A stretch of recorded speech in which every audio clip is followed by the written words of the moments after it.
I mean, in terms of the status, of vaccination, I know only about what is accepted by Europe. Maybe someone else would have the answer to this question, which is not specific to France. We are having members from not from Europe. I mean, some members from Pakistan, some from Azerbaijan. So maybe you can I mean discuss about it as per your knowledge. What do you say? It is not specific to France.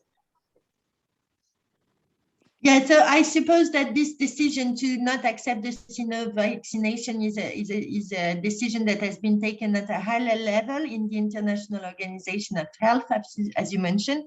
The only thing I know is that there's the health pass in Europe, and people can travel with that. That's and as well as PCR tests.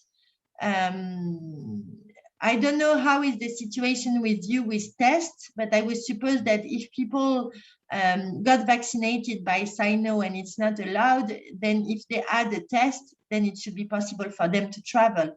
The tests are free until the autumn in France. I don't know whether it's the same in your countries at all, but in France, the tests are free until the autumn.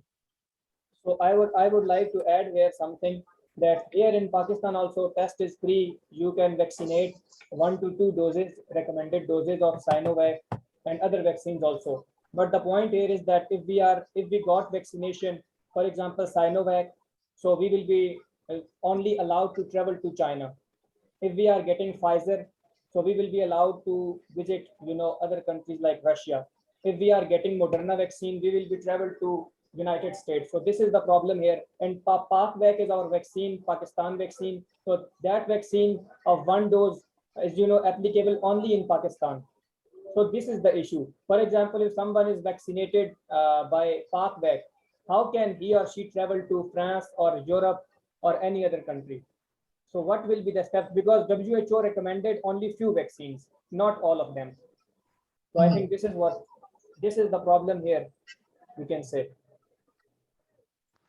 Yeah, I can only encourage you to question why some vaccine have been accepted and some why didn't, and the decision of your government leaders to choose one vaccine also better than another. If anyone else would like to ask any question, you are more than welcome. Because sorry, let me just add a bit, because it's not just the decision of the government over here, it's a global decision and people want to move across the globe. So this decision should come from WHO, and the WHO member bodies should agree on all the vaccination, because there is ambiguity at their part as well, and there's ambiguity here as well. So there should be more conversations should be taken for us, because a lot of people have got vaccinated and they need a solution to get out of it as well.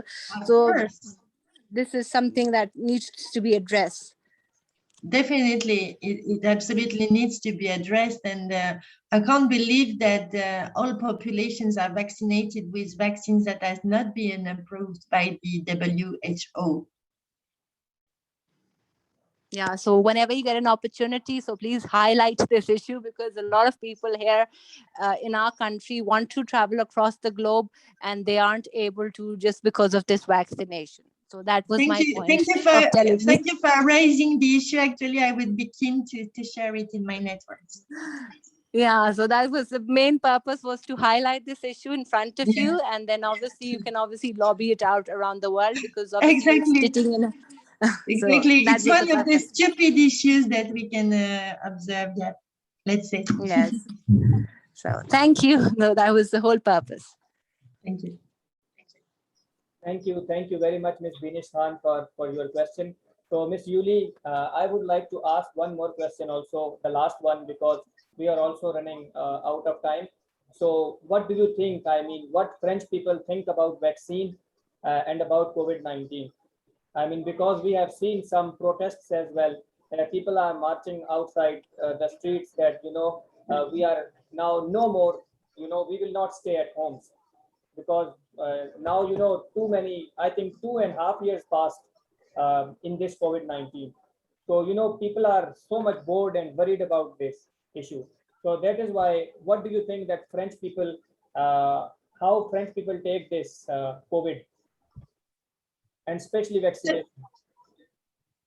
Yeah, I mean, you probably saw that it was quite polarized. It's a very polarizing topic, let's say, in French, and it unveils, of course, the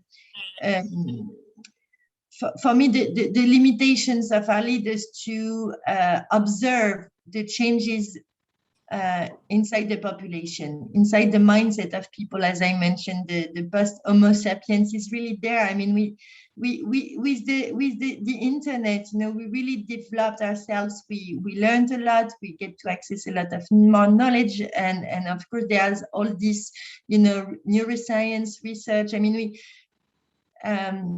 before there were plenty of things we didn't know. Now we cannot say it's the same. We are global human beings. We have a view on the stupid things that are done, such as the vaccination, and that is not organized at a global level, and when we see all these shortcomings in terms of, adapting to our evolved mindset, and also making decisions for us, not being transparent enough, perhaps, on the ingredients behind these vaccines, on the test, and so on and so forth, and on the money. There were plenty of stories around the cost of these vaccines, and this lack of transparency, this lack also of sort of empowerment of the population to contribute to the decision-making process, create a sort of difficult situation in France. We can see that only half of the population is vaccinated.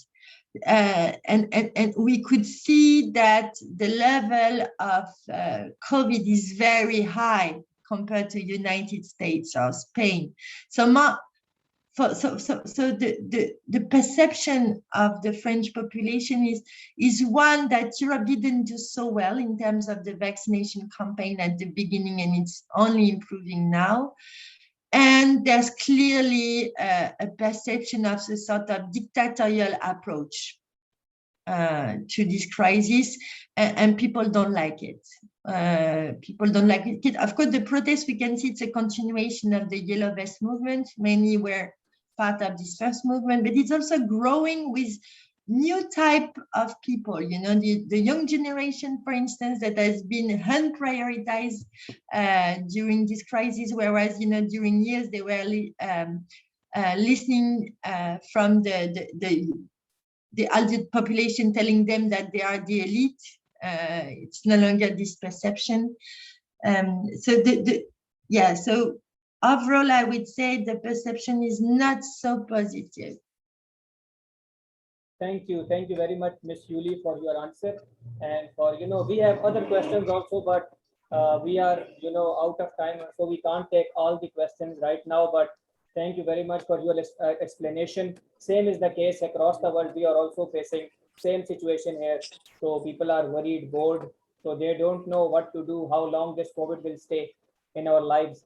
So let's, hope for the best. And thank you very much especially to our speaker, Ms. Yuli, who joined us today in our session, and for your fruitful explanation. And thanks to all our participants as well for joining. We will be starting our next session after 15 minutes, because we have another speaker from Pakistan also, and he will be discussing about the vaccination process. So we will start our session after 15 minutes. So thank you very much for joining. We will end up our session here. Thank you very much all. Thank you. Have a good day.